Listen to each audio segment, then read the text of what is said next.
அனைவருக்கும் இனிய வணக்கம். கடந்த வாரத்தில் அக்டோபர் 31ஆம் தேதி த ஹிந்துவில் ஏஐ பற்றின ஒரு எடிட்டோரியல் ஆர்டிகிள் வந்திருக்கு. அதை பற்றி தான் இன்றைக்கி பார்க்க போகிறோம். ஏஐ ஆர்டிஃபிஷியல் இன்டெலிஜென்ஸ் 2020 தேசிய கல்விக் கொள்கையின்படி வரக்கூடிய 2026-27 கல்வியாண்டு முதல் 3ஆம் வகுப்பிலிருந்து ஆர்டிஃபிஷியல் இன்டெலிஜென்ஸ் பாடத்திட்டத்தை கொண்டு வருவதற்கு ஆசிரியர்களுக்கு பயிற்சியை அரசாங்கம் ஆரம்பித்து விட்டது. இதை நம்ம 2 கோணத்தில் பார்க்கலாம். ஒன்று, ஆசிரியருக்கு தற்போது அவங்க ஒரு பாடத்திட்டம் தயாரிக்கிறாங்க.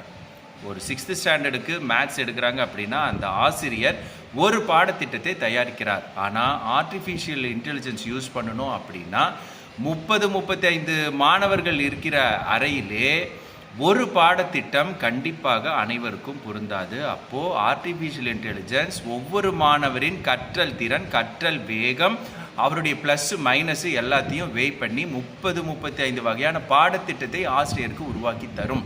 அப்போது ஆசிரியர் தன்னுடைய நேரத்தை மேலும் உபயோகமாகவும் ரொம்ப அர்த்தமுள்ளதாகவும் மாணவரோடு ஸ்பெண்ட் பண்ண முடியும். அது போகவும் கூட தினசரி நடக்கக்கூடிய அட்டெண்டன்ஸ் எடுக்கிறது, டெஸ்ட் வச்சு மார்க் போடுறது, இந்த மாதிரியான விஷயத்தையும் ஏஐ எடுத்துக்கிச்சு அப்படின்னா ஆசிரியருக்கு நிறைய நேரம் கிடைக்கும். இது ஒரு கோணம். இன்னொரு கோணத்தில் பார்த்தோம் அப்படின்னா இந்த ஃப்யூச்சர் ஒர்க் ஃபோர்ஸு எந்த துறையிலும் ஏஐ இல்லாமல் இல்லை என்று வரும்போது இப்போ இருக்கக்கூடிய மாணவர்கள் கண்டிப்பாக கட்டாயமாக ஏஐ பயன்படுத்த தெரியணும்.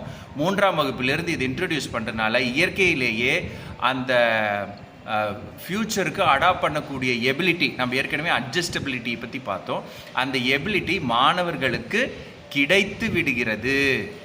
நிதி ஆயோகனுடைய சமீபத்திய ஆய்வின்படி 20 லட்சம் வேலைகள் மாற்றியமைக்கப்படும் அல்லது நீக்கப்படும் ஏஐனால அப்படின்னு சொல்கிறாங்க. அதே சமயம் 40 லட்சம் புதிய வேலை வாய்ப்புகள் உருவாக்கப்படும்.